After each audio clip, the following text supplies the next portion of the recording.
আসসালামু আলাইকুম সুপ্রিয় দর্শক, আমি শাকিল আর আপনারা দেখছেন বিশ্ব বাংলা কৃষি, সর্বদা কৃষকের পাশে থাকে। বন্ধুরা, গোলাপ গাছে কী ধরনের পরিচর্যা করলে প্রচুর পরিমাণে ফুল ধরবে এটা জানতে এই ভিডিওটি অবশ্যই শেষ পর্যন্ত দেখবেন। এবং এই চ্যানেলে যদি আপনি নতুন হয়ে থাকেন তাহলে অবশ্যই চ্যানেলটি সাবস্ক্রাইব করবেন এবং পাশের নোটিফিকেশন বেলটি অন করে দেবেন। তো চলুন বন্ধুরা, শুরু করা যাক।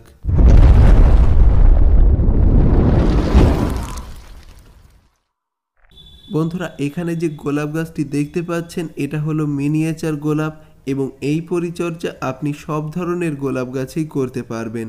বন্ধুরা, গোলাপ গাছের এই টাইমে প্রুনিং করতে হবে এবং প্রুনিং প্রসেসটা আমি আপনাদেরকে বিস্তারিত আজকে জানাবো।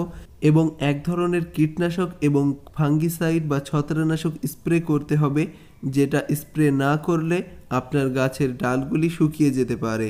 এজন্য অবশ্যই ভিডিওটি শেষ পর্যন্ত দেখবেন। বন্ধুরা, গোলাপ গাছের একদম রোগা ডালগুলিকে কেটে দিতে হবে এবং আপনি যখন প্রুনিং করবেন তখন একটা বিষয় মাথায় রাখতে হবে, সেটা হলো আপনার গোলাপ গাছটির একটা শেপে আনতে হবে। নির্দিষ্ট একটা শেপ তৈরি করবেন। আমি যেমন এই গাছটিতে রাউন্ড শেপ দিচ্ছি, অর্থাৎ গোল শেপ দিচ্ছি, আপনারাও ঠিক এই পদ্ধতিতে শেপ দিতে পারেন বা যে কোনো একটা শেপ দিতে হবে।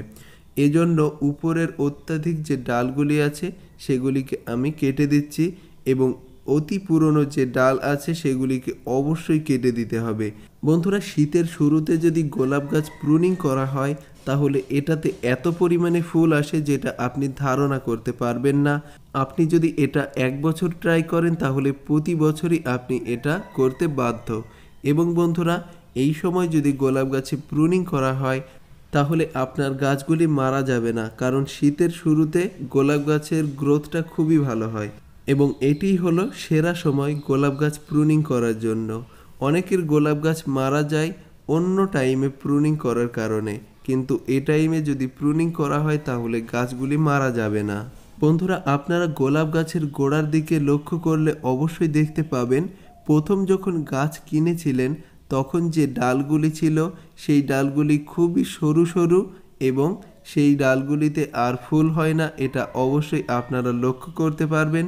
এবং ওই ডালে কোনো রকম গ্রোথ হয় না, এটাও অবশ্যই লক্ষ্য করতে পারবেন। এজন্য আপনারা ওই সমস্ত ডালগুলিকে কেটে দেবেন, কারণ ওটাতে ফুল হবে না। গাছ ওটাতে ফালতু শক্তি ব্যয় করবে, যেটা কোনোই কাজে আসবে না। এজন্য যদি আপনি ওই ডালগুলিকে কেটে দেন তাহলে গাছের অন্য সমস্ত যে ডালগুলি আছে সেটাতে শক্তি প্রয়োগ করবে, যার ফলে আপনার গাছে প্রচুর পরিমাণে ফুল আসবে। এবং প্রুনিং করার পর এক ধরনের ছত্রাকনাশক এবং কীটনাশক অবশ্যই স্প্রে করতে হবে, না হলে যেখান থেকে আপনি ডালগুলি কাটবেন সেখান থেকে ফাঙ্গাস লেগে যেতে পারে। বন্ধুরা, অবশ্যই এটা লক্ষ্য রাখতে হবে। এবং এখানে আমি একটা শেপ দেওয়ার জন্য বড় যে ডালগুলি আছে সেগুলিকেও আমি কেটে দিচ্ছি। আপনারাও নির্দিষ্ট শেপ অবশ্যই দেবেন। বন্ধুরা, গোলাপ গাছে প্রচুর ফুল পাওয়ার জন্য কী ধরনের খাবার প্রয়োগ করতে হবে এ সম্পর্কে ভিডিও পেতে অবশ্যই কমেন্টে জানান, আমি খুব দ্রুত ভিডিও আপলোড করব। বন্ধুরা, এই ভিডিওটি যদি ভালো লাগে তাহলে অবশ্যই লাইক করবেন এবং এই চ্যানেলে যদি নতুন হয়ে থাকেন তাহলে অবশ্যই আপনি চ্যানেলটি সাবস্ক্রাইব করবেন এবং পাশের নোটিফিকেশন বেলটি অন করে দেবেন। কৃষি সংক্রান্ত নতুন নতুন ভিডিও এই চ্যানেলে নিয়মিত আপলোড করা হয়, এজন্য চ্যানেলটি সাবস্ক্রাইব করে রাখুন। বন্ধুরা, এই গাছটি প্রুনিং করা হয়ে গেছে এবং অনেকগুলি ডাল আমি বাদ দিয়েছি, তাতে প্রচুর পরিমাণে কুড়ি ছিল, কিন্তু এর চেয়েও প্রচুর পরিমাণে কুড়ি আসবে মিনিয়েচার গোলাপে, যেটা আপনারা পরবর্তীতে দেখতে পাবেন। বন্ধুরা, দেখুন কিভাবে আমি এই গাছটিকে সম্পূর্ণরূপে প্রুনিং করেছি। আপনারাও এভাবে প্রুনিং করবেন। এরপরে বন্ধুরা, এটাতে ফাঙ্গিসাইড স্প্রে করতে হবে, এজন্য আমি সাফ ফাঙ্গিসাইড স্প্রে করছি। আপনিও সাফ ফাঙ্গিসাইড বা যে কোনো ফাঙ্গিসাইড ব্যবহার করতে পারেন। এবং এটাতে আমি ক্লোরোফাইরিফস জাতীয় ইনসেকটিসাইড বা আপনি সাইফারমেথ্রিন গ্রুপের কীটনাশক বা ইমিডাক্লোরোপিড জাতীয় কীটনাশক স্প্রে করতে পারেন। এগুলি স্প্রে করলে আপনার গাছে পোকার আক্রমণ হবে না এবং ছত্রাকের আক্রমণ হবে না। এই জন্য অবশ্যই আপনি এই দুটিকে আপনার গাছে স্প্রে করবেন প্রুনিং করার পর বা সাধারণত আপনারা গাছের পোকা দূর করার জন্য বা ছত্রাক দূর করার জন্য এই দুটিকে ব্যবহার করতে পারেন, বা ইমিডাক্লোরোপিড জাতীয় সাইপারমেথ্রিন গ্রুপের কীটনাশক, এই ধরনের কীটনাশক আপনারা স্প্রে করতে পারবেন যে কোনো পোকা দূর করার জন্য। বন্ধুরা, এই ফাঙ্গিসাইড এবং ইনসেকটিসাইড এটা 2.5 গ্রাম করে দিতে হবে প্রতি লিটার পানিতে, এটা অবশ্যই মাথায় রাখতে হবে। এরপরে স্প্রে বোতলের উপরের অংশটা আমি লাগিয়ে তারপরে পাম্প করে আমার এই প্রুনিং করা গোলাপ গাছে স্প্রে করে দেব।